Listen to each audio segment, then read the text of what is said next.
We can't ask for racism to combat racism. That's just, I mean, it's just so foolish. People keep saying this. So we need to have quotas. I don't want quotas. I'm not okay with affirmative action. All of that is racism. It's all racism, okay? Why is it racism? It's racism because we are smart enough to get into schools. We're smart enough to get into schools. I just met your daughter. She seems pretty smart. I don't think she needs the government to help her out to get into school. She's a smart girl, okay? It is a bigotry. It is a soft bigotry of low expectations, which is a phrase that was coined by George H.W. Bush.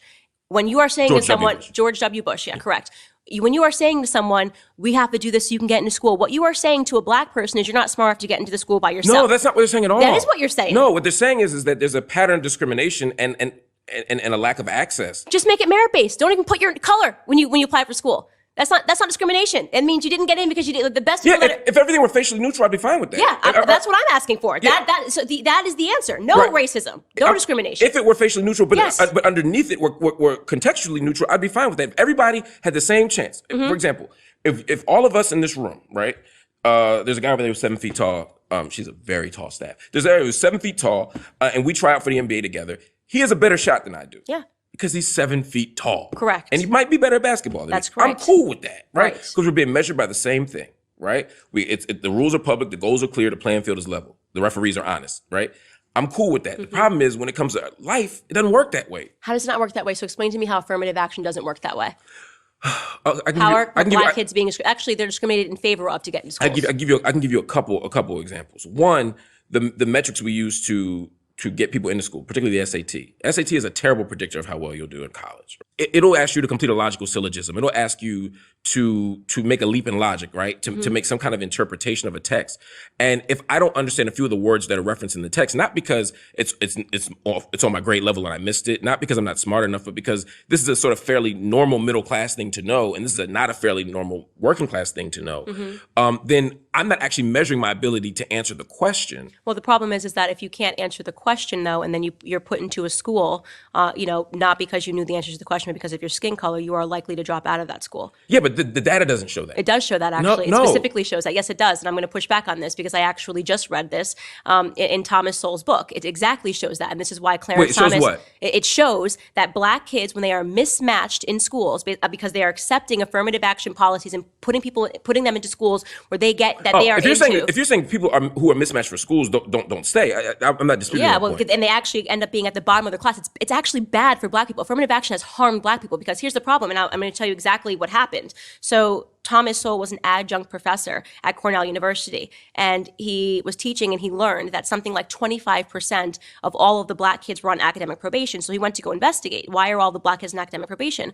Well, it turns out all of those black kids were let in based on affirmative action, and he said, by the way, these were the top tier black kids in America. If they had actually got into a school, maybe they went to UNC instead of going to Cornell, they would have been at the top of their class. But because they mismatched and they put them into a class that was slightly higher and they weren't able to compete at the level of everyone in that class, they were then at the bottom. It doesn't help those kids to finish at the bottom of Cornell rather than finish at the top of another school. They could have been at the top of another school if they just were matched into the correct universities. Yeah, it hurts black Americans. I'm disagreeing with that data, but with that interpretation of data. But I'm also. But it's true. They're more likely to drop out, and they're finishing at the bottom of their classes. You can't just put a kid into Harvard because they're black. They're going to have to compete at that level. But one, that's never been the argument of affirmative action for college admissions, and that's not happening. There aren't all these. It is happening, though. All these unqualified. I'm telling you that there is concrete data that supports that it hurts black Americans because they're finishing at the bottom of classes where they would be finishing at the top if they had just went into schools that they were meant to. First of all, there's absolutely no way to predict that, right? So that's not data. That's a huge leap of interpretation to say. No, it's What do you mean? There's no way to predict it? How can you predict that someone would have? You can't predict it. You can assess it retro. You can do a retro assessment. How can you retroactively assess that someone would have been at the top of the class? Because you look at all of the black kids, right? And you look at their SAT scores and you say, if they had actually gotten into this school, which is where they belonged, as opposed to putting them in this school because they were black. So Harvard's saying, let's let them in on an affirmative action based. But I'm saying that's not how college-based admission. That's what I'm saying. What I'm saying. What I'm disagreeing with is the presumption that we're taking as fact that people are admitted who are wholly unqualified for these admissions. They are. No, they're below the average SAT score of all the other Chinese kids and white kids that get into these schools. No, that's what the way college admissions works is that with regard to diversity and with regard to affirmative action is that the argument is that race should be a factor in the application. Not that you should be admitted because you're black. Not that we should have this whole sea of unqualified people who have like 1,000 on the SATs and and some and 3.0 GPAs. That's not the argument.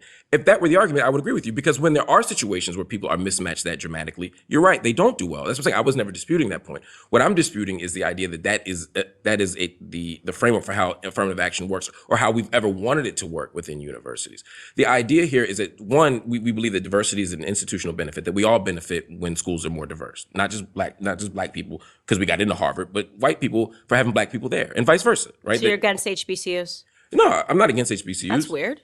No, I'm for white people being allowed to come to HBCUs in the same way. I think that's absolute. But do you think it should have a quota of white people that are allowed in? Do I think there should be a quota of white people to make sure that they're getting a good diverse experience you just talked about? If there were, it's apples and oranges. But yeah, I'm always apples and oranges when you want to talk about equality when it comes to Black America. No, because white people aren't being systematically. It's not a racist society to let them in based on the color of their skin, but it is racism if you don't let them in on the color of their skin.